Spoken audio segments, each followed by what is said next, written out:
Hello అండి, welcome back to my channel. మేమైతే ఒక 1 ఇయర్ బయట అయితే రెంట్ ఉన్నామండి. మా ఇల్లు అయితే కన్స్ట్రక్షన్ చేసాం. పాత ఇల్లు మొత్తం డిస్మెంటల్ చేసి కొత్తగా అయితే కన్స్ట్రక్షన్ చేసాం. అప్పుడైతే మేము వేరే ఇంట్లో రెంట్ ఉండింటిమి. మా పాత ఇంట్లో ఉన్న పూల చెట్లన్నీ ఎండిపోయాయి అన్నమాట. ఇప్పుడు వాటి ప్లేస్లో అయితే వేరే మొక్కలను అయితే నేను రీప్లేస్ చేయాలనుకుంటున్నాను. ఆ పూల చెట్లకు సంబంధించిన వేలన్నీ ఆ పూల కుండీ లోపలనే ఉండిపోయాయి. ఆ ఎండిపోయిన చెట్లను తీసినా కూడా ఆ చిన్న చిన్న వేలు మొత్తం మట్టి లోపల అలాగే ఉండిపోయాయి అనమాట. మట్టి అయితే తీద్దామంటే చాలా గట్టిగా అయిందనమాట లోపల. వీటికి మేము కంటిన్యూస్గా ఒక 1 వీక్ డైలీ వాటర్ వేసాం. డైలీ అట్లా మేము వాటర్ వేస్తే కొంచెం మట్టి మొత్తం మెత్తగా అయింది. ఇలా మేమైతే ఇప్పుడైతే తీస్తున్నాం, మొత్తం మట్టి మొత్తం అయితే తీస్తున్న పూల చెట్ల కోసమని. ఈ పూల కుండీలో ఉన్న మట్టి మొత్తం అయితే తీసి మేము ఇప్పుడు కొత్త ఇంట్లో అయితే కొంచెం ప్లేస్ అయితే వదులుకున్నాం చెట్ల కోసమని. ఆ ప్లేస్లో అయితే ఈ పాత మట్టి అయితే వేస్తున్నాను. ఎందుకంటే ఇందులో చిన్న చిన్న వేర్లు ఉన్నాయి కదా, మళ్ళీ మనం ఇందులో వేరే కొత్త మొక్క పెట్టినా కూడా అది రాకపోవచ్చు. ఎందుకంటే పాత మొక్కలకు సంబంధించిన వేర్లు ఉన్నాయి కాబట్టి వాటిని మొత్తం తీసేయాలని నేనైతే మొత్తం అయితే తీసేస్తున్నాను అనమాట. ఇప్పుడు ఈ పూల కుండీలను అయితే మొత్తం నీట్గా అయితే కడిగి ఈ పూల కుండీలకైతే నేను వేరే ఏదైనా పెయింట్ వేసి మళ్ళీ కొత్త మట్టి అయితే నింపాలనుకుంటున్నాను. సో నేనైతే ఈ పూల కుండీలు మొత్తం అయితే నీట్గా అయితే కడిగి పెట్టాను. ఇంకా ఏ మొక్కలు వేయాలో కూడా నేను డిసైడ్ కాలేదు. ప్రస్తుతానికైతే ఇందులో ఉన్న మట్టి మొత్తం ఖాళీ చేసి వాటిని అయితే నీట్గా కడిగి పెట్టాను. ఇవి ఆరిన తర్వాత వీటికి పెయింట్ వేసిన తర్వాత అయితే డిసైడ్ అవుతాను ఇందులో ఏ మొక్కలు పెట్టాలనేది. దానికన్నా ముందైతే మీకు ఒక విషయం చెప్పాలనుకుంటున్నా అండి. రేపైతే January 10 కదా, అంటే ముక్కోటి ఏకాదశి.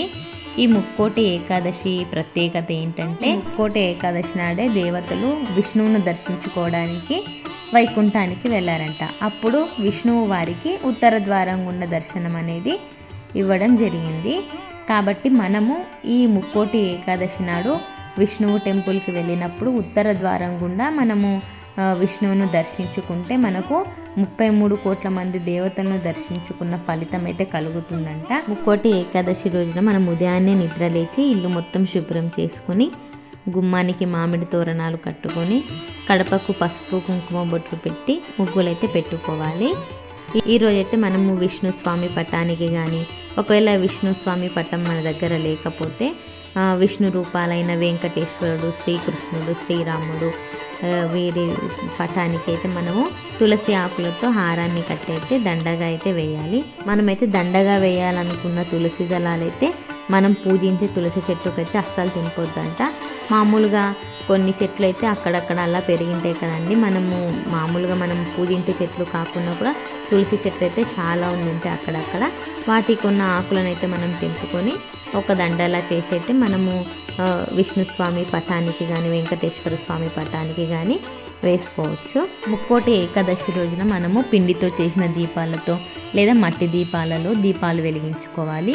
దీపాలు వెలిగించడానికైతే మనము ఆవు నెయ్యిని లేదా నువ్వుల నెయ్యిని వాడుకోవచ్చు.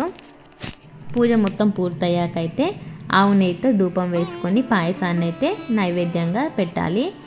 మనం ముక్కోటి ఏకాదశి రోజున ఓం నమో భగవతే వాసుదేవాయ నమః అనే మంత్రాన్ని 21 సార్లు జపించాలండి. మామూలుగా పూజ చేసేటప్పుడు లేదా పూజ పూర్తయిన తర్వాత ఇలా 21 సార్లు అయితే జపిస్తే మనకు చాలా మంచి ఫలితం అయితే కలుగుతుంది. ముక్కోటి ఏకాదశి రోజున మనము గోధుమలు, బియ్యంతో వండిన ఆహార పదార్థాలు తీసుకోకూడదు. బియ్యంతో వండిన ఆహార పదార్థాలు అయితే అస్సలకే తీసుకోకూడదు. ముక్కోటి ఏకాదశి రోజున ఉపవాసం ఉంటే 3 కోట్ల ఏకాదశి రోజున ఉన్న ఫలితం అయితే మనకు కలుగుతుంది. మనము ముక్కోటి ఏకాదశి రోజు అంటే ఏకాదశి రోజు మొత్తం ఉపవాసం ఉండి మరుసటి రోజు అంటే ద్వాదశి రోజు అయితే మనము ఉపవాసాన్ని వదలాలి. మనకు ఆ రోజు అంతా ఉండడం చేత కాదు అని అనుకున్నప్పుడు సాయంత్రం వరకు ఉండి మనం సాయంత్రం ఏదైనా ఆహార పదార్థాలు తీసుకోవాలి. అంటే బియ్యంతో చేసిన ఆహార పదార్థాలు తప్ప వేరే ఏవైనా ఆహార పదార్థాలు తీసుకోవచ్చు. ఏకాదశి రోజున ఉపవాసం ఉన్నవారైతే పాలు, పండ్లు తీసుకోవచ్చు. ఈ ఏకాదశి రోజునైతే పొరపాటున కూడా వంటలలో అస్సలు చింతపండును ఉపయోగించుకోరాదు. ఒకవేళ చింతపండును వాడినట్లయితే మనకు దరిద్రం అయితే కలుగుతుంది. ఇంకోటి ఏకాదశి రోజున గోమాతకైతే ఏదైనా ఆహారాన్ని సమర్పించుకోవాలి. గోమాతలు 33 కోట్ల మంది దేవతలు కొలువై ఉంటారు కాబట్టి ఆ రోజున గోమాతకు ఆహారాన్ని పెడితే చాలా మంచి జరుగుతుంది. అలాగే ముక్కోటి ఏకాదశి రోజున మధ్యాహ్నం వేళల్లో అస్సలు నిద్రించకూడదు. ఉదయాన్నే త్వరగా నిద్ర లేవాలి ఆ రోజున.